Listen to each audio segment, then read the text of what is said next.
In your dashboard, you will find the Categories section on the left-hand side. A drop-down menu will appear when you click on it. From there, select your offers. A new window will open, allowing you to search for and select the appropriate categories.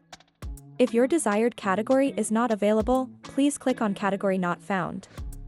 This will take you to a form where you can select a topic, provide a subject, and fill in your message field. You may upload files if necessary.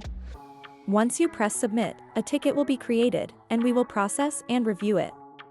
Please note that the category will not be automatically added.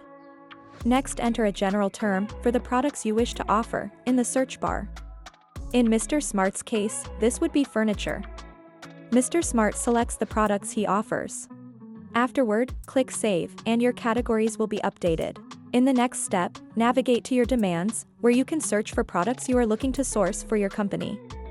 Mr. Smart enters wood into the search, and relevant suggestions appear. He then selects the appropriate categories for his company. After saving, your profile will be updated, and you will be notified whenever another supplier offers products within these categories.